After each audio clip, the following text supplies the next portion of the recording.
last night for something to eat. And after we'd had the food, I went out with a friend. And after we'd had food, we said, it was quite an early start. So I said, OK, should we go to a bar? And we forgot that we weren't in Didsbury. I forgot I lived in Wythenshawe. And I walked into this bar. I should have really known by the cages that were outside that had to be opened as we walked in. And I walked into this bar and there's the local busybody having an argument with an addict. And this guy from church sat there, Paul, and he went, Danielle, I can't believe you've come to see me. And we're like, OK, maybe the conversations of tonight are going to be different. And sat with Paul and Paul's friend. And I love this guy to bits. He calls everyone Babs or Babby. And he was just so chuffed that we were there with him. And he made us space at his table and we sat and chatted. And he introduced me to his friend who's been to church once. But he introduced me to his friend Josh and he said, Josh, do you remember Danielle? She's like the priestess or like the high priestess. Is that what you call it? And I was like, probably not, but call me what you want. And we sat and chatted and we got to know a little bit more about their stories.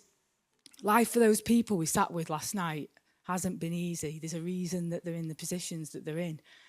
Saw the pain when he said, I don't have family, but I choose my family, and that's a good thing because I get to choose. But there was pain in his eyes as he said it, because they don't really want to be in the position that they're in. But they find themselves there now. And as we look in the Bible and we read the characters, sometimes we can feel quite distant from them. We weren't around.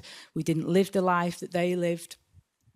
And unless we get into the story of their life, I think we often can't relate to them. So I love to look at who they really were, what they faced, and how they found themselves in the positions that they were in, because the reality is they have the same flaws and the same anxieties and the same problems that we have. They're just slightly different in that day.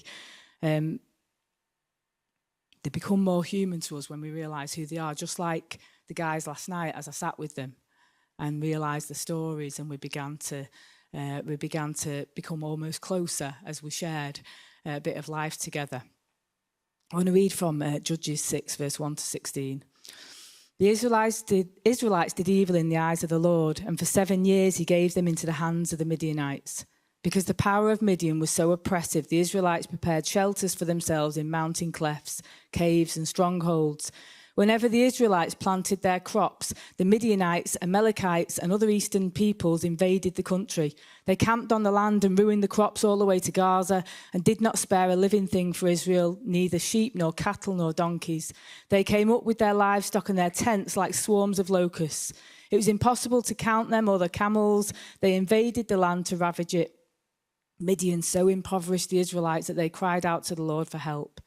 When the Israelites cried out to the Lord because of Midian, he sent them a prophet who said, "This is what the Lord, the God of Israel, says.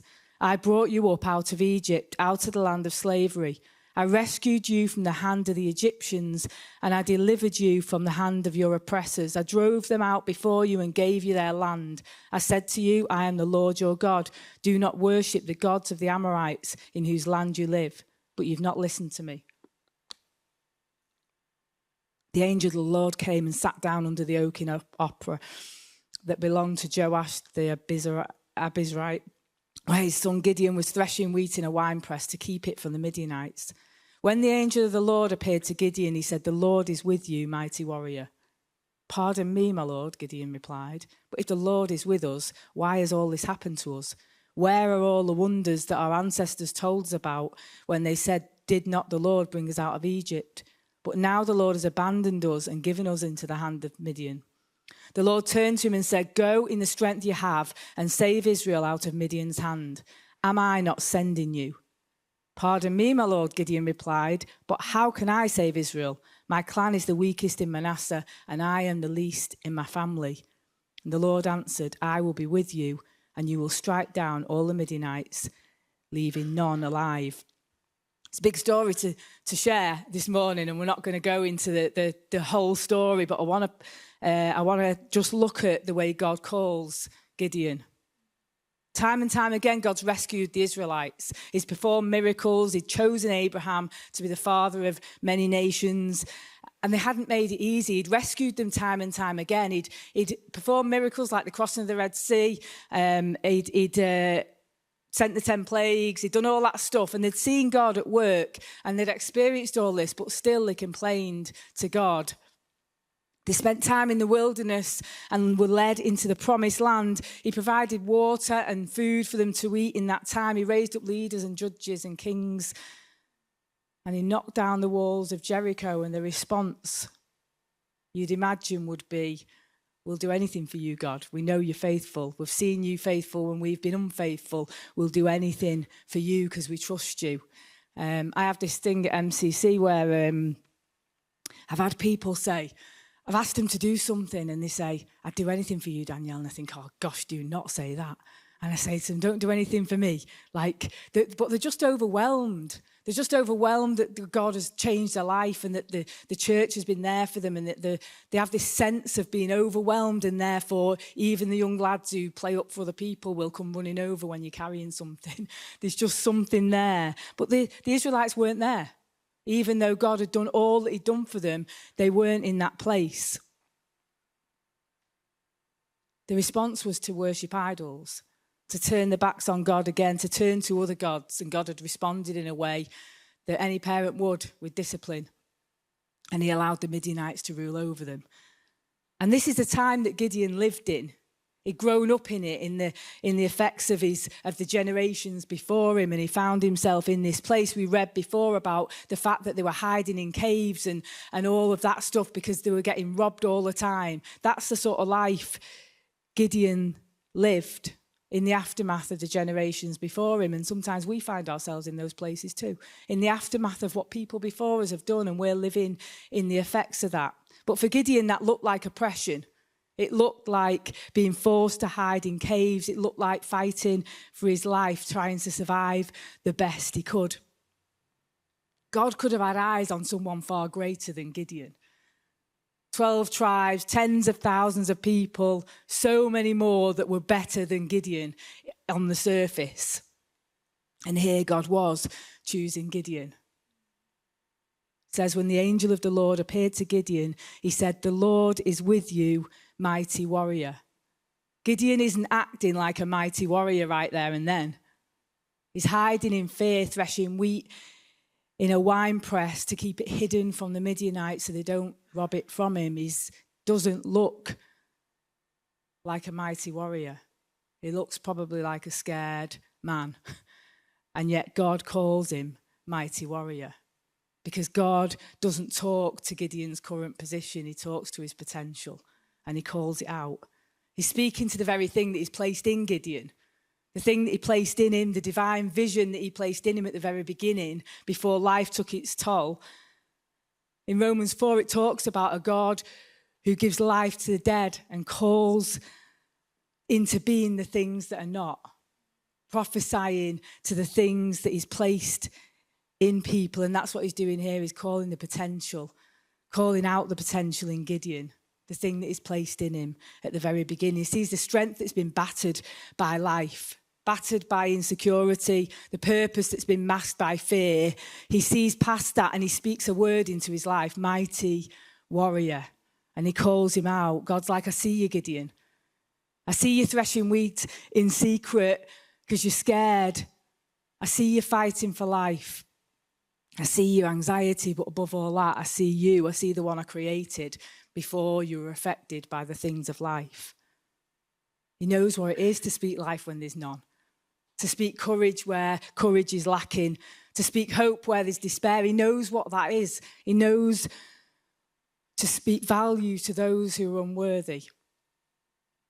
And he calls us to see with those eyes, the eyes that he has, not just for ourselves, but for others too. But for ourselves, that often we struggle with that with ourselves. We can do it for others, but we struggle with ourselves. He knows our weaknesses and he knows what his calling is on our lives and he draws it out. Our calling isn't based on us, but on what he's put in us, not on our confidence, but in him, the one who's called us, the one who can do those things through us even when we don't believe he can. I don't know what your dad's been like. I have a good dad. I have a dad that when I was growing up, if I was with my dad, everything was okay. I loved being with my dad. And that's where God wants us to be, whatever our earthly dads have been like. He wants us to know wherever you go, you're with your dad. Everlasting Father, the Prince of Peace, the great I am. That's who you go with. I'm not asking you to go alone. And that was his reminder to Gideon. God speaks the destiny that is placed in us, and he breathes life into what sometimes feels lifeless. And that's what he was speaking with Gideon. The words, "The Lord is with you," were enough to make him a mighty warrior. Not anything that was his doing, but everything that was God's doing. Not about our ability, but about God's. I come face to face with people week in, week out, who have a story. And if I see them in the street, I wouldn't really know the story. I wouldn't possibly know why they act the way they act or speak the way they speak. And that makes me sad, because when I get to hear the stories of some of these people, know who they really are and why they do the things they do and why they're in the positions that they're in.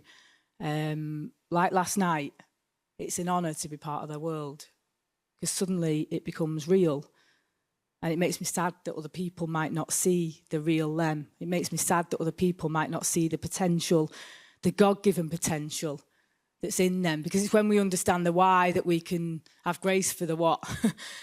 Because sometimes grace is needed for the what. Sometimes grace is needed for the actions. And in the same way, when we understand our own behaviours, we can have grace for ourselves in it. Begin to see the ones that God created, because sometimes we struggle with that when it comes to us. Often there's a mask of a deeper issue of what's gone on in life, whether it's the homeless man outside the shop who's experienced horrendous grief and loss, or the addict who's scoring a line who thought that the first one was the last one and it wasn't, trying to mask pain that was from the past, or maybe the one who freaks out because everything's not in order because of a chaotic childhood. It all comes from somewhere. All of our insecurities, all of our triggers and anxieties that we all have, they all come from somewhere. And often we don't find the grace for them, but we get to be the people who call out the gold in ourselves, in each other, in the people around us, just like God did with Gideon. Because the world's too quick to label people, too quick to see the addict as an addict, or see the homeless man as the homeless, or the failure as a failure, or the broken as broken. But God doesn't label us there. He sees our potential, the divine potential that he's placed in us. And if we have eyes to see what God sees, it changes everything for ourselves and for people around us. We see with a different set of eyes, and it's a beautiful thing. Last night, Paul was trying hard to tell me that he's really doing his best and that he loves Jesus. And he didn't need to tell me what he was doing. He didn't need me to tell him what I was doing wrong. Didn't need a lecture from me about how he can change his life. He needed reminding that he was loved and that he's got a potential and that God's got a plan for him. That's what he needed to hear. Because we need to call out the gold in these people that desperately need it.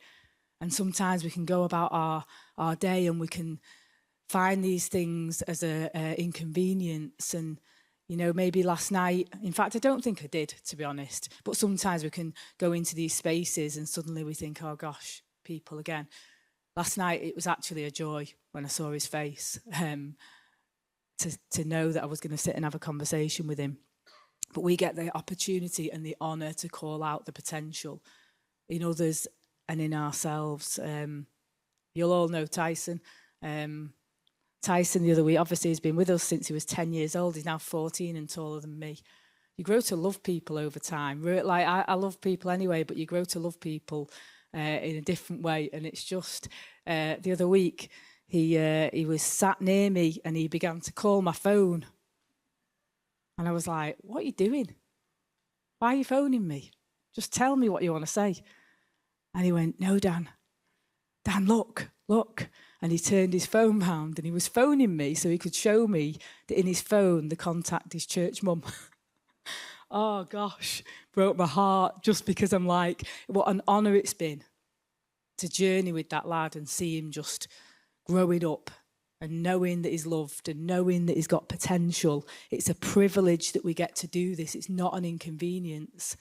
It's a God-given privilege, and we get the opportunity to see people with God's eyes. The same way God calls out the potential in Gideon, we get to call it out in ourselves and in other people, the same way that God calls it out in us, to speak life into people where situations seem hopeless and where hope is lost. And we all need that reminder. Because there are times when fear sets in or self-doubt sets in if I'm not on my own. And those voices feel louder than any calling God's placed. We find ourselves in a place where we're like, I'm too insecure for this. I don't think I can do this. This is too overwhelming. Times where we think our past disqualifies us. That decision we made, it disqualifies us for what's to come. And it holds us back from living out our divine potential that God's placed in us, because it's not about us. It's about him. It's about what he's calling us to. He's not asking us to have it all together. And God didn't wait for Gideon to have it all together.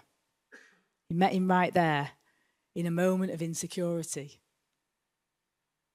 The Lord is with you. You don't need to have all the answers. We just need to bring what we've got, and he'll do the rest.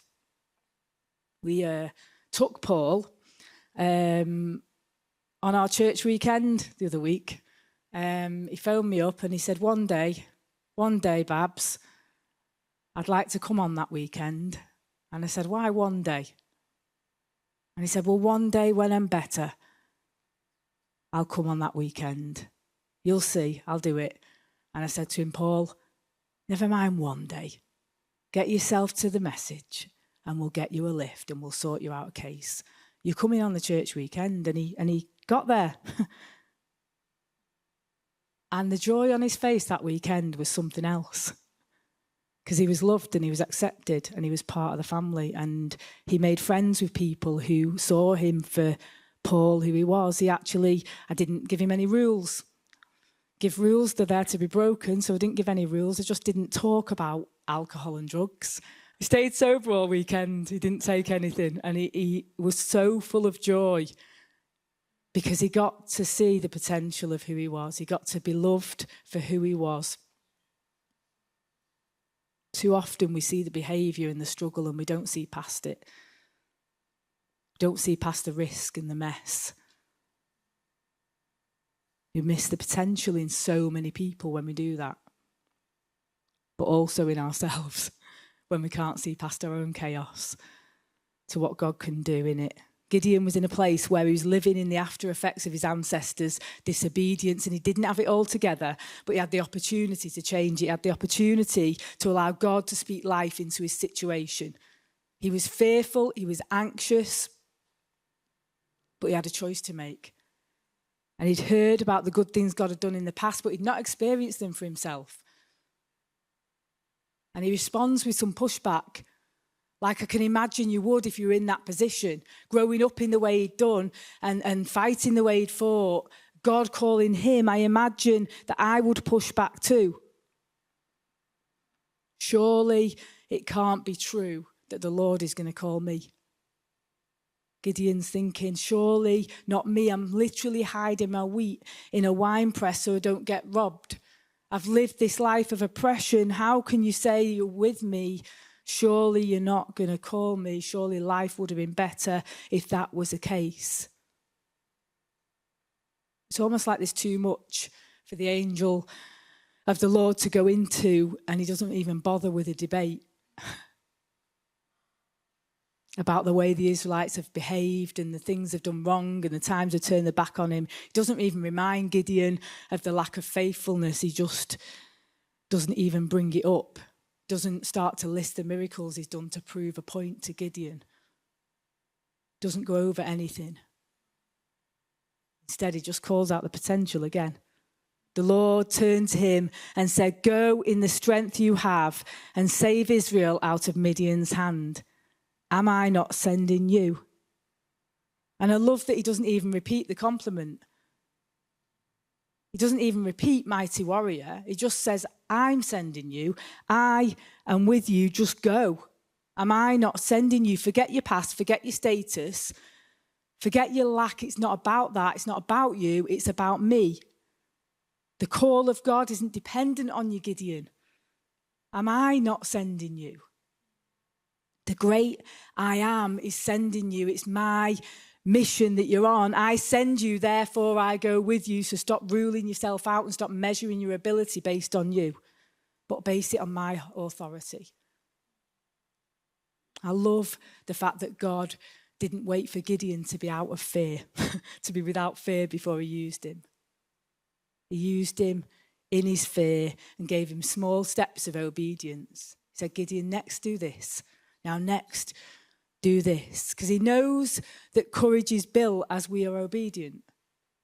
We're bolder as we're obedient and we see God at work. I think it's the reason God didn't ask me to move to Wythenshawe from Penketh. It was too big a jump. I think Latchford was a little stepping stone. I think God was like, let's get them over that side of Warrington and then we'll get them to Manchester. I genuinely think I might have said no to God. Sorry, Lord. God just needs our yes, our availability. But Gideon responds in the way that so often we respond, because we always look at our natural abilities instead of his supernatural power. And it's a crazy thing. He says, "Sorry, Lord, but how can I save Israel? My clan is the weakest in the tribe, and I'm the least in my family." He's like, what the heck, God? I'm not your guy. There's so many better than me. Look around. Look at all the other tribes. Look at who you could have picked. Imagine the embarrassment of Gideon sort of going to the others. God's picked me. Like, yeah, I know it sounds stupid, but God's picked me and I'm going to go with it. Got nothing going for him in that sense. Maybe some of us would feel like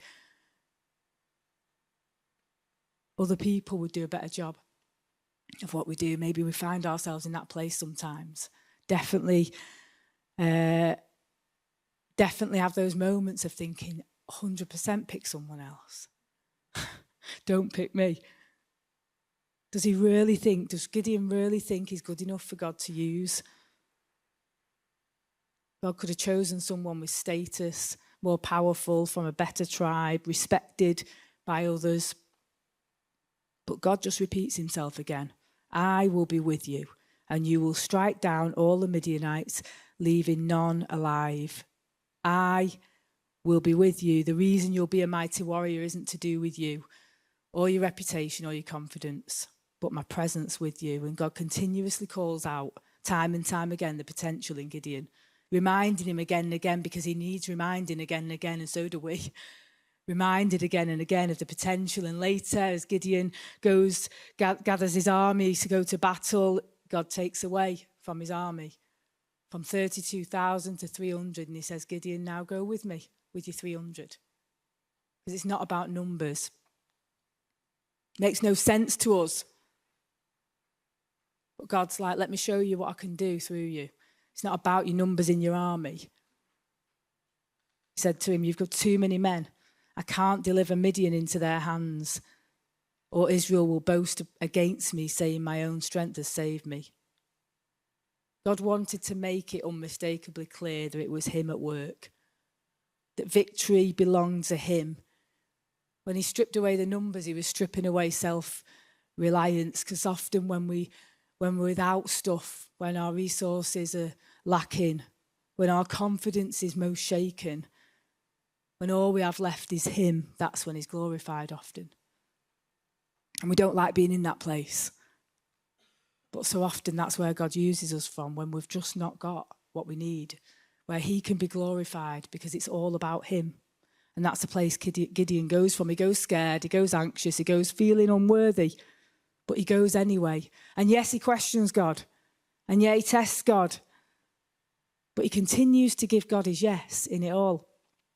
And that's what he wants from us today. He longs for our obedience, for our yes, whatever that looks like. Even when we're scared, even when we're anxious, even when we don't think we can do it, or we think there's too much past. Even when we think it's beyond us. It's in his presence that we have the power to go like Gideon went. In his presence that we have the grace to speak life into ourselves and to others, the life that God speaks. Because it's not about having it together as much as we like to try and have it together. It's about having God with us. That's where he longs for us to be. And this morning we have the opportunity to be there in his presence, not focusing on who we are, flawed and affected by life and not capable often of the things that he calls us to, with our fears and anxieties, but saying yes despite them and stepping into the vision that he's got, the divine vision that he's called us to.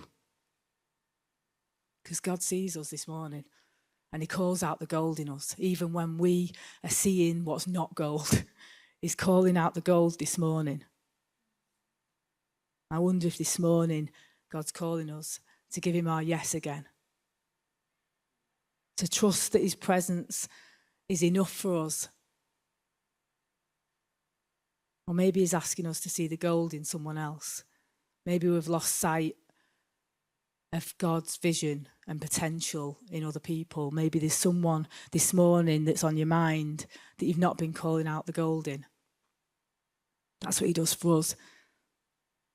That's what he calls us to do for others. That's how he calls us to see ourselves. The potential, the divine plans and purposes that he's laid out for us.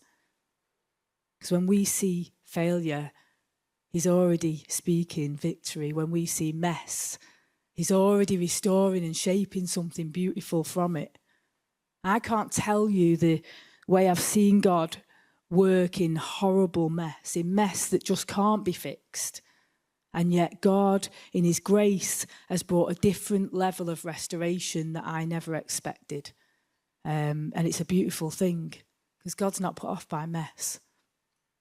In his grace, he brings restoration, and he brings out and draws out his divine potential for our lives if we allow him to, and if we give him our yes. But he's ready to call it out this morning. Let me pray.